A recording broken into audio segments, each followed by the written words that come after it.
चलिए जानते हैं आज की देश और दुनिया की सिलेक्टेड काम की और महत्वपूर्ण 50 बड़ी खबरों को सिर्फ 10 मिनट में। और अभी तक आपने इस वीडियो को लाइक नहीं किया तो लाइक कर दे। प्रधानमंत्री ने बंगाल में फूका सियासी बिगुल, सीएम ममता बनर्जी की सरकार पर बरसे। मोदी बोले टीएमसी घुसपैठियों को वोटर बना रहे, इन्हें बसाकर गरीबों का हक छीना जा रहा, भाजपा इन्हें देश से निकालेगी।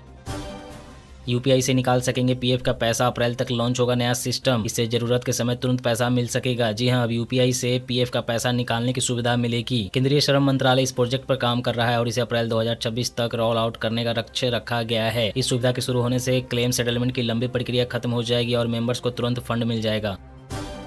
देश को मिली पहली Vande Bharat sleeper train, PM Modi ने मालदा में दिखाई हरी झंडी। मोदी ने ट्रेन के ड्राइवर और बच्चों से बात की, 3250 करोड़ की परियोजना का उद्घाटन भी किया। चेसिस बढ़ाकर बनी बसें सड़क से हटेगी, स्लीपर बसों पर बड़ा एक्शन, दिल्ली बिहार रूट के हादसों से लिया गया सबक। गणतंत्र दिवस की थीम वंदे मातरम होगी, परेड में निकलेगी 30 झांकियां, सेना की नई भैरव बटालियन भी शामिल होगी। इस बार राफेल सुखोई के साथ तेजस नहीं होगा। दिल्ली में 12 साल बाद बनेंगे 8 लाख से अधिक नए राशन कार्ड, बढ़ाई गई आय सीमा। जी हां, दिल्ली में 12 साल बाद नए राशन कार्ड जारी होंगे, जिससे कि 8 लाख से अधिक परिवारों को लाभ मिलेगा। सरकार ने आय सीमा बढ़ाकर 1,20,000 रुपए कर दी है। बॉलीवुड सिंगर बी प्रॉक को लॉरेंस गैंग की धमकी, 10 करोड़ फिरौती मांगी। वॉइस मैसेज में कहा, चाहे किसी कंट्री में जाए मिट्टी में मिला देंगे। इंदौर के भागीरथपुरा में राहुल गांधी बोले, पानी पीकर लोग मर रहे, यही अर्बन मॉडल। इंदौर में मृतकों के परिजनों को 1.5 लाख के चेक दिए, कहा सरकार जिम्मेदारी ले। जी हां, इंदौर में मृतकों के परिजन से मिलने के बाद राहुल ने कहा, बीजेपी की डबल इंजन सरकार का नया स्मार्ट सिटी मॉडल, पानी में जहर, हवा में जहर, दवा में जहर, जमीन में जहर और जवाब मांगो तो चलेगा बुलडोजर। कुछ इस तरह से इस मॉडल में गरीबों की मौतों के लिए कोई भी जिम्मेदार नहीं होता। ऑनलाइन गेमिंग पर सरकार का बड़ा वार, 242 अवैध सट्टेबाजी और जुआ वेबसाइटों के लिंक ब्लॉक किए। आपको बता दी कि आदेश पिछले साल अगस्त में पैसे के इस्तेमाल होने वाले गेमिंग ऐप पर लगाए गए सरकारी प्रतिबंध के बाद आया है। ऑनलाइन जुआ अधिनियम पारित होने के बाद से अब तक 7,800 से अधिक अवैध सट्टेबाजी और जुआ वेबसाइटों को बंद किया जा चुका है। रिपब्लिक डे पर दिल्ली को टारगेट कर सकते हैं बांग्लादेशी आतंकी, 26 जनवरी से पहले सुरक्षा एजेंसियों का बड़ा अलर्ट। जी हां, रिपब्लिक डे पर दिल्ली को खालिस्तान और बांग्लादेशी आतंकी टारगेट कर सकते हैं। इस बाबत खुफिया एजेंसियों ने एक अहम अलर्ट जारी किया है। अलर्ट के मुताबिक ये आतंकी दिल्ली समेत देश के कुछ शहरों में गड़बड़ी फैला सकते हैं। शंकराचार्य निश्चलानंद सरस्वती बोले, बांग्लादेश में अल्पसंख्यकों पर हो रहे हमलों के विरोध में भारत के मुस्लिम उठाए आवाज। महाराष्ट्र नगर निकाय चुनाव, 29 में से 25 महानगर पालिकाओं में जीत दर्ज कर बीजेपी ने लहराया भगवा। मुंबई में ठाकरे की बादशाहत हुई खत्म। गिग वर्कर्स के लिए खुशखबरी, बिना गारंटी मिलेगा 10,000 का लोन, पहला कर्ज चुकाने पर बढ़ेगी रकम। जी हां, केंद्र सरकार अप्रैल 2026 से गिग वर्कर्स और असंगठित क्षेत्र के लिए एक नई माइक्रो क्रेडिट योजना शुरू करेगी। इसके तहत बिना गारंटी 10,000 रुपए तक का लोन मिलेगा, जो बाद में 50,000 रुपए तक बढ़ सकता है। यह योजना पीएम स्वनिधि की तर्ज पर होगी। इसका उद्देश्य औपचारिक वित्तीय सहायता प्रदान करना है।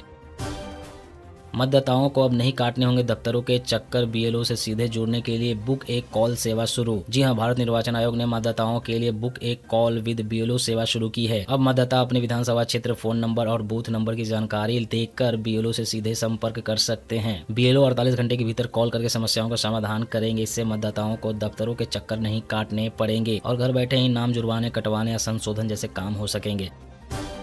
हार के बाद ठाकरे बंधुओं की आई प्रतिक्रिया, कहा महाराष्ट्र मराठी पहचान के लिए संघर्ष खत्म नहीं हुआ। जी हां, महाराष्ट्र नवनिर्माण सेना प्रमुख राज ठाकरे ने बीएमसी चुनाव में हार के बाद मराठी पहचान और महाराष्ट्र के विकास के लिए संघर्ष जारी रखने का संदेश दिया। वहीं शिवसेना ने कहा कि लड़ाई अभी खत्म नहीं हुई है।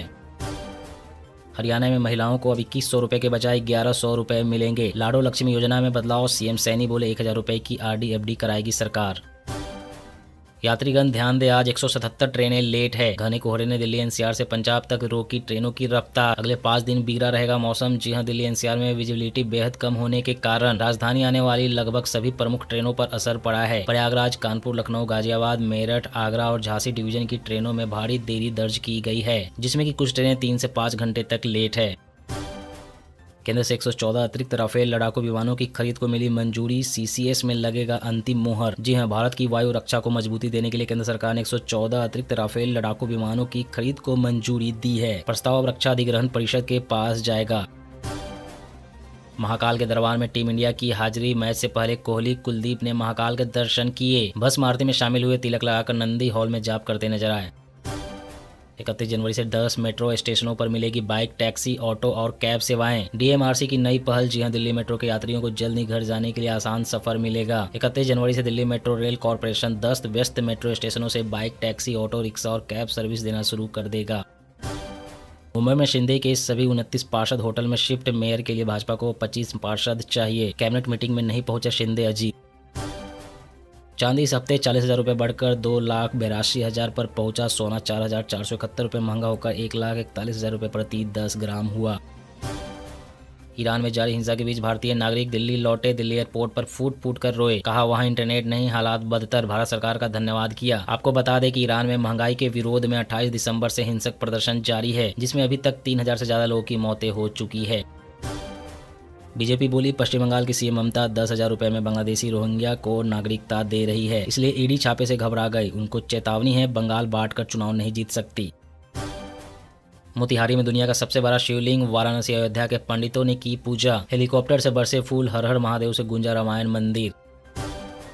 हरियाणा में 10 साल पुरानी आंगनबाड़ी कार्यकर्ता बन सकेगी सुपरवाइजर। 50% पद रिजर्व। मुख्यमंत्री नायाब सिंह सैनी का ऐलान। बांग्लादेश ने आईसीसी अधिकारी को ही नहीं दिया वीजा। भारत से बदला लेने के लिए उठाया चौंकाने वाला कदम। जी हां, बांग्लादेश ने T20 वर्ल्ड कप 2026 के लिए अपनी टीम को भारत भेजने से इनकार करते हुए वेन्यू में बदलाव की मांग की है। इसको लेकर ही आईसीसी लगातार उसे समझाने की कोशिश कर रही है और इसके लिए ही उसने अपनी एक टीम को बांग्लादेश भेजने का फैसला किया था, लेकिन बांग्लादेश ने आईसीसी अधिकारी को वीजा देने से इनकार कर दिया क्योंकि वो भारतीय हैं। बंगाल में 101 रेलवे स्टेशनों का होगा कायाकल्प। चुनाव से पहले रेल मंत्री अश्विनी वैष्णव की बड़ी घोषणा। कश्मीर से हिमाचल प्रदेश तक ऊंचाई वाले इलाकों में बर्फबारी हुई, जिससे कि दिल्ली, उत्तर प्रदेश, पंजाब, हरियाणा, मध्य प्रदेश, बिहार और झारखंड समेत 12 राज्यों में कड़ाके की सर्दी पड़ रही है। यूपी के 53 शहरों में घना कोहरा के कारण 40 गाड़ियां टकराए, जिसमें 5 मौत और 50 से ज्यादा लोग घायल हुए हैं। बजट के दिन रविवार को भी खुलेगा शेयर बाजार। 1 फरवरी को सामान्य दिनों की तरह ट्रेडिंग होगी। 9 साल बाद बनेगा वर्किंग संडे। मध्य प्रदेश में कांग्रेस एमएलए का विवादित बयान। कहा खूबसूरत लड़की दिखे तो हो सकता है रेप। दुष्कर्म को धर्म ग्रंथ से जोड़ा। कहा तीर्थ फल मिलेगा। असम में मोदी बोले, कांग्रेस ने घुसपैठियों से जमीन पर कब्जा कराया। एक कांग्रेस के कट्टर वोटर। हेमंता सरकार कब्जे हटाकर घुसपैठियों को खदेड़ रही। मौनी अमावस्या से पहले अयोध्या में उमड़ा श्रद्धालुओं का सैलाब। दर्शन के लिए आए 2 लाख से अधिक लोग। आरएसएस के प्रमुख मोहन भागवत बोले, इंटरनेशनल ट्रेड किसी दबाव में नहीं होगा। कोई देश टैरिफ लगाता रहे, भारत आत्मनिर्भरता के रास्ते पर चलेगा। आज के इस वीडियो में बस इतना ही। हर रोज देश दुनिया की तमाम बड़ी खबरें जानने के लिए आप हमारे साथ जुड़े रहें। चैनल को सब्सक्राइब करें, वीडियो को लाइक करें। जय हिंद, जय भारत।